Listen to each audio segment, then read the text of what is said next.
किसान साथियों, आज के इस वीडियो में हम बात करेंगे गेहूं की बुआई के समय कौन सी खाद का प्रयोग करें ताकि गेहूं की फसल से अच्छा उत्पादन मिल सके, अधिक गेहूं के किले निकले, पौधा स्वस्थ हो, उसमें कोई भी रोग ना लगने पाए और पौधा हरा भरा बना रहे।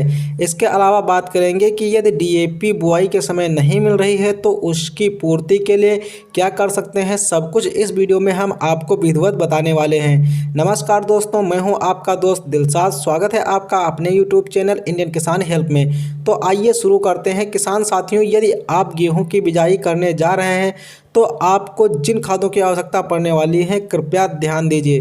नंबर 1 पे आपको डीएपी की आवश्यकता पड़ने वाली है, जिससे आप डाई अमोनियम फास्फेट के नाम से भी जानते हैं। एमओपी की भी आवश्यकता पड़ सकती है, जिससे आप एमओपी यानी कि म्यूरेट ऑफ पोटाश कहते हैं। और वहीं आपको यूरिया की भी आवश्यकता होगी और इसी के साथ में आपको किसी एक कीटनाशक की ज़रूरत होगी, जिसे आप रिजेंट के रूप में ले सकते हैं या फिर कोई अन्य कीटनाशक भी ले सकते हैं। बात करते हैं इन खादों के कार्य की कि गेहूँ की फसल में इनकी क्यों ज़रूरत पड़ती है। तो जो डीएपी होती है इसमें आपको फास्फोरस की मात्रा मिल जाती है, जो कि पौधों के लिए बहुत ही आवश्यक होती है। फास्फोरस की वजह से जड़ों का विकास होता है, पौधे में जो है हरापन अधिक मात्रा में आता है और पौधा हमेशा जो है आपका ग्रोथ करता रहता है। इसके अलावा जो एमओपी होता है यानी कि म्यूरेट ऑफ पोटाश जो है आपकी फसल की ग्रोथ के लिए आवश्यक होता है, क्योंकि पोटाश भी आवश्यक तत्वों की श्रेणी में आता है, इसलिए पोटाश की भी आवश्यकता पड़ती है आपके गेहूँ की फसल में। यदि आप गेहूँ की फसल में पोटाश का प्रयोग करते हैं तो आपका पौधा जो है हरा भरा रहता है। इसके अलावा इसमें रोग प्रतिरोधक क्षमता उत्पन्न हो जाती है, जिससे रोगों के आने के कोई खतरा भी नहीं रहता है। और उसी के साथ में यह दाने को चमकदार बनाता है, दाने को सुडौल रखता है।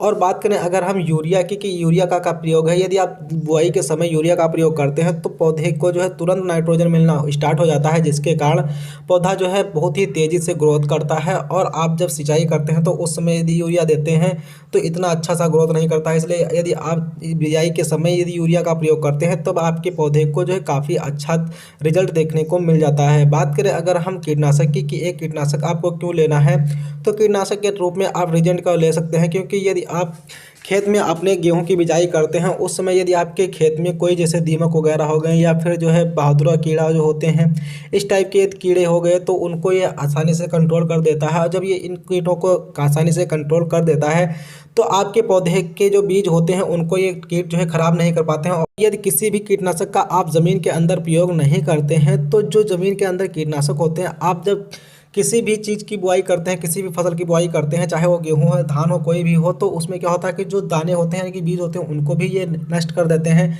इसके अलावा जब पौधा तैयार होता है तो उसकी जड़ों को भी काटना स्टार्ट कर देते हैं, जिससे पौधा सूख कर जो है मर जाता है।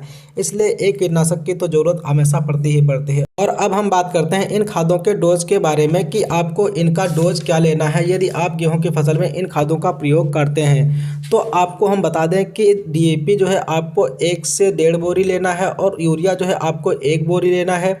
एमओपी आपको 1 बोरी लेना है यानी कि म्यूरेट ऑफ पोटाश की 1 बोरी लेना है। और रिजेंट आपको 5 से 8 किलोग्राम प्रति एकड़ की दर से आपस में मिलाकर अपने खेत में गेहूं की बिजाई करते समय इन खादों को आपको देना है। ये जो डोज हम आपको बतला रहे हैं वो है प्रति एकड़ का डोज, इसलिए आप कंफ्यूज बिल्कुल भी मत होइए और आप अपने खेत के हिसाब से डोज को जो है कम ज़्यादा भी कर सकते हैं। और अब हम बात करते हैं कि यदि आपको बुआई के समय डीएपी नहीं मिल रही है, क्योंकि डीएपी का इस बार थोड़ा सा शॉर्टेज है, तो यदि आपको डीएपी नहीं मिल पा रही है समय से तो आप गेहूं की बिजाई इन खादों के साथ कर दें। और जो डीएपी की मात्रा है इसकी पूर्ति के लिए आप बुआई के 25 दिन बाद सिंचाई के उपरांत आप एक स्प्रे एनपीके 19-19 का ले लें।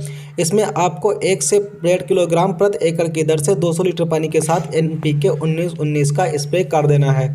और 10 दिन के बाद आपको एनपीके 05234 का भी स्प्रे कर देना है 1 से 1.5 किलोग्राम प्रति एकड़ की दर से। यदि आप इन दोनों एनपीके का प्रयोग कर देते हैं 2 बार अपनी फसल में गेहूं की, तो आपकी जो डीएपी की मात्रा है वो पूर्ण हो जाएगी और आपकी फसल में जो है किसी भी प्रकार की कमी नहीं दिखेगी, वह हरी भरी रहेगी और आपकी फसल जो है अच्छे से ग्रोथ भी करेगी।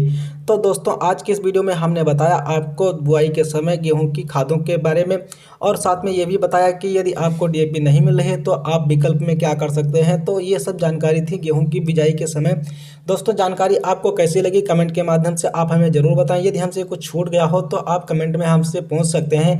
इसके बाद हमारा जो नेक्स्ट टॉपिक आने वाला है वह है गेहूं की फसल में खरपतवार नियंत्रण के बारे में। तो दोस्तों, ऐसी ही जानकारी पाने के लिए आप हमारे यूट्यूब चैनल को सब्सक्राइब अवश्य कर लें, ताकि आपको जो है स्टेप बाय स्टेप जानकारी मिलती रहे। तब तक के लिए दीजिए हमें इजाज़त, फिर मिलते हैं एक नेक्स्ट वीडियो में एक नए टॉपिक के साथ। धन्यवाद।